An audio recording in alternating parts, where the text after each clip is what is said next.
Hey guys, welcome back. So today I'm going to talk a little bit about how I got to where I am, how I got involved in fitness, and it all started back in 1981. And I was at this barbecue, a family barbecue, and I was running around the house with the kids and got super winded. And I'm like, what's going on here?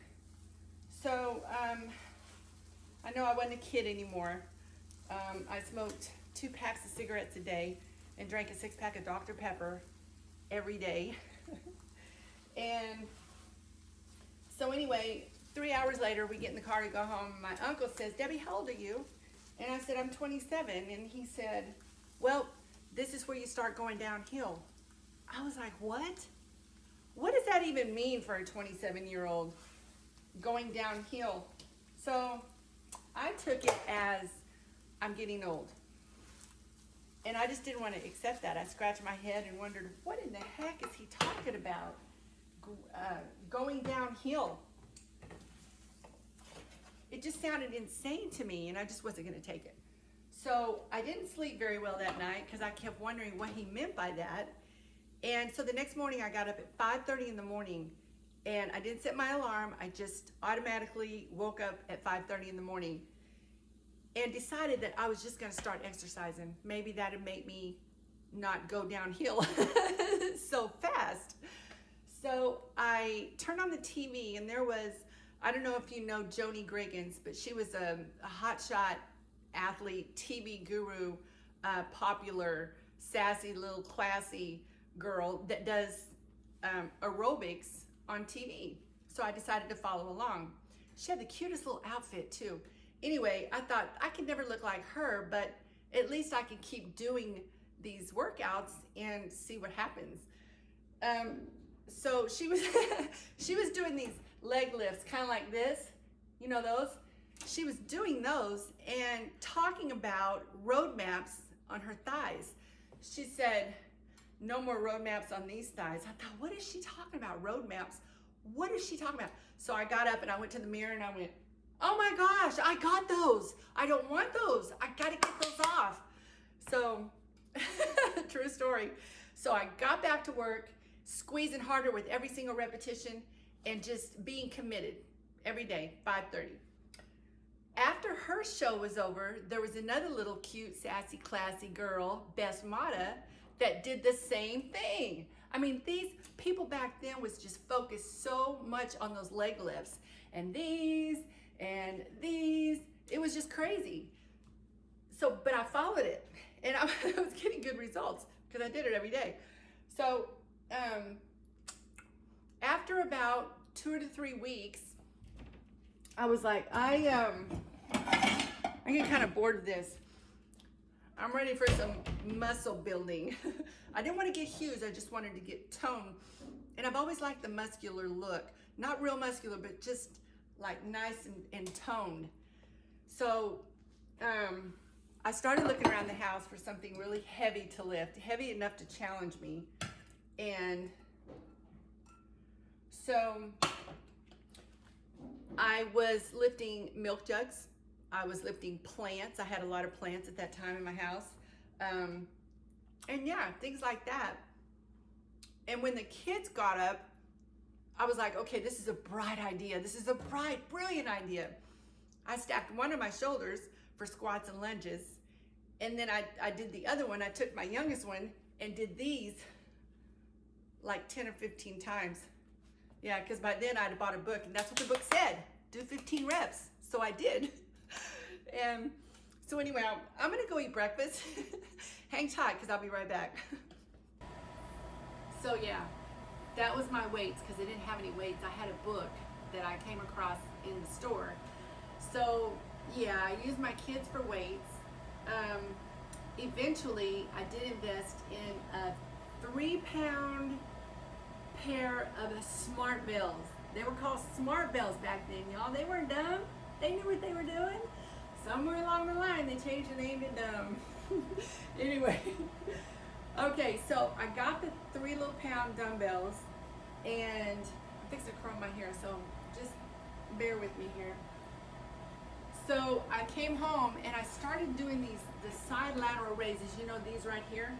I will never forget how heavy those 3-pound dumbbells were, smart bells. They were heavy. They were really heavy.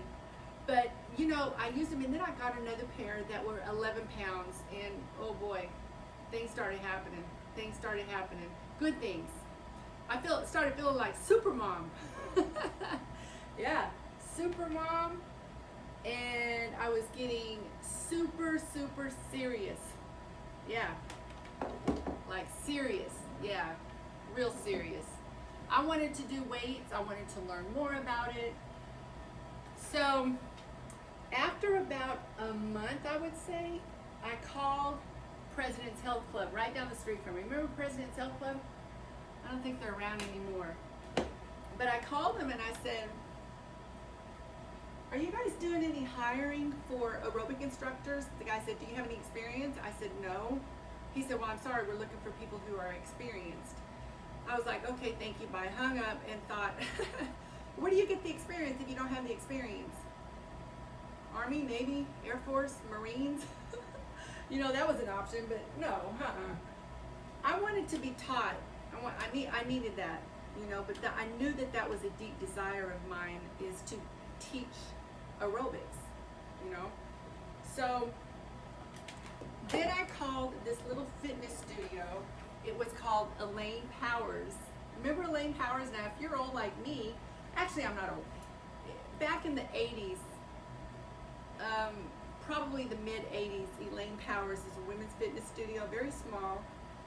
And so I called him up and I thought, I need a different approach. I can't just call and say I don't have any experience, because I just wanted to use a different approach. So I called Elaine Powers. I said, hi, my name's Debbie. Are you guys hiring any aerobic instructors? And she said, well, yeah, as a matter of fact, we are. And then I got scared. And she says, do you have any experience? I said, yes, I do. I've been trained by Joni Griggins and Bess Mata. And she was like, really? I was like, yeah. And then I laughed and I said, well, they were on the TV. I was in my living room. And then she just cracked up. And it's a good thing to do. I guess I kind of broke the ice there, because I landed my first aerobic job. Yeah. I had this routine that I had to follow. I had, music was already choreographed and all of that. And my hours were perfect, because my husband would come home and stay with the kids while I went and taught. That was my outlet, because I was a full-time mom. I needed that outlet. And so, anyway, I had this small stage that I stood on and taught aerobic classes.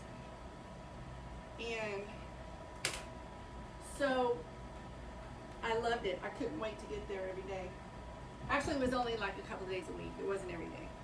So anyway, I remember one day I was up there and I looked out and saw these women just sweating and huffing and puffing and really giving it their all to this workout. I mean, they were pushing me. You know, they were pushing me. And it was at that time that I realized that there's something bigger. There's something bigger. It just hit me deep in my heart that I was able to motivate and lead these ladies into health and fitness. It was a great thing, and I felt so accomplished. Yeah, so after doing that, I thought, well, what's next? What's next for me? I like this, but there's got to be something else. I'm always looking for something else, you know, something. How could I build on this? What could I do? So anyway, I did that for about, I want to say about a year, and then we moved to Texarkana. So I moved to Texarkana, and I called this gym, and told the guy where I worked, and he didn't want to hire me. I mean, I called him like every single day, and he just didn't want to hire me because I didn't have experience in a big gym. And so after calling him for like every day for like a week and a half, 2 weeks, could have been a month, I don't know. I know it was a long time. I called him one day and I said, hold on, I'm gonna tell you what I said. I'm gonna take this out of my hair real quick. I called him and I said, what's the deal, Pickle? Are you gonna hire me or what? And he just started cracking up. He just fell over laughing. And he said, okay, come in for an audition. And I did, and I got the job and I started teaching. Yeah, that was simple as that. This was a bigger, a much larger room, a big, huge gym. It had racquetball courts, had a weight training section. It had a section just for women, and it had an aerobic room. And it was big. It was really big, and I was kind of scared. Also, I had to design my own music and my own routines. So this was another thing that was kind of challenging for me, but I loved it. I had to come up with my own music and my own routine, and it was just great. I used music like Michael Jackson, Huey Lewis, Men at Work, you know, and we did a total body workout. And these women, there was guys in there too, not many, but it was a great experience for me. I just absolutely loved it. Did that for 2.5 years, something like that, 2.5 years. And then we moved to Wisconsin. Yeah, I don't know. I loved Wisconsin. I don't even know why we left there, but I love Wisconsin. It's a beautiful place to live. So anyway, okay, got that part done. So we moved to Wisconsin, and I remember back at the big gym, the one I just left, someone had told me that I should be a competitive bodybuilder. I was like, no, not me. I can never do that. Nope, not me.